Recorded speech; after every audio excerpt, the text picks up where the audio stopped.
Assalamualaikum warahmatullahi wabarakatuh. Perkenalkan, kami dari kelompok 10 izin memaparkan hasil diskusi dari kelompok kami Yang berjudul Pengamatan Seismitas Gempa Bumi di Wilayah Pulau Sulawesi menggunakan perubahan nilai A sampai B.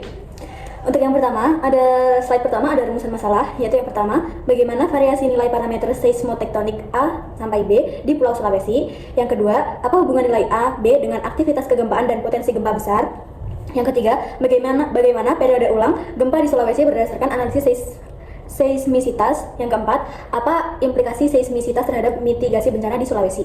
Kemudian ada latar belakang secara geologis. Sulawesi berada di pertemuan 4 lempeng, yaitu Eurasia, Indo-Australia, Pasifik, dan Laut Filipina. Kondisi ini membuat wilayah Sulawesi memiliki aktivitas kegempaan yang sangat tinggi. Sejarah mencatat beberapa gempa besar di Sulawesi seperti gempa Palu tahun 1938 dengan magnitudo 7,9, gempa Banggai tahun 2000 magnitudo 7,6, serta tsunami di tahun 1904 dengan magnitudo 8,4. Oleh karena itu, analisis seismitas menjadi penting untuk mitigasi bencana.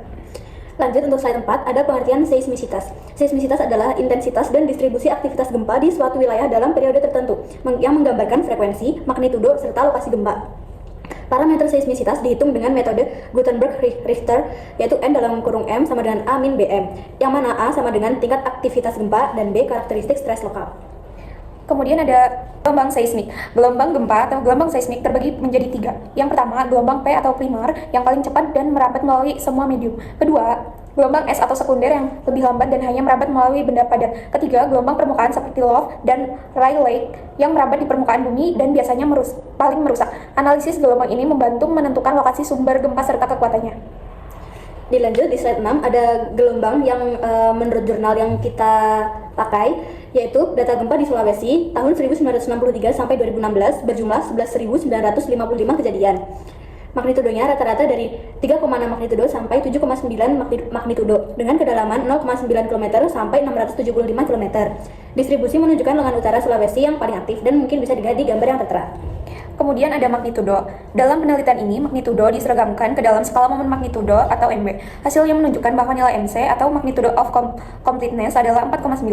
Nah, artinya gempa dengan magnitudo di bawah itu sulit direkam oleh jaringan seismograf.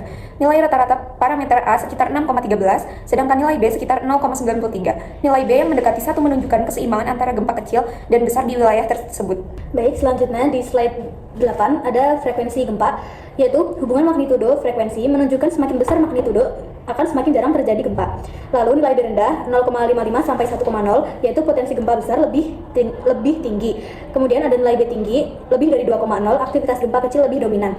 Kemudian ada kedalaman gempa. Kedalaman gempa di Sulawesi sangat bervariasi, mulai dari gempa dangkal kurang dari 70 km, gempa menengah 70 hingga 300 km, hingga gempa dalam lebih dari 300 km. Gempa dangkal biasanya lebih berbahaya karena efeknya langsung dirasakan di permukaan. Dalam data penelitian ini, kedalaman gempa tercatat antara 0,9 sampai 675 km. Selanjutnya ada risiko bencana. Sulawesi memang rawan gempa dan tsunami dikarenakan merupakan zona subduksi dan sesar yang aktif. Adapun wilayah yang terkena risiko tinggi, yaitu di lengan utara ada Palu, Toli-Toli, Bitung, dan Gorontalo. Lalu di Sulawesi Barat ada Majene dan Mamuju. Lalu di Sulawesi Tenggara bagian selatan ada Kendari, Buton, dan Muna. Setelah itu, adapun periode ulang gempa yang dari 2,4 magnitudo sampai 6 magnitudo selama 12 tahun lamanya, lalu dari 6 magnitudo sampai 6,5 magnitudo 30 tahun lamanya, dan dari 7 magnitudo sampai 14 magnitudo itu 70 tahun lamanya, dan dari 7,5 magnitudo sampai 36 magnitudo itu 162 tahun lamanya.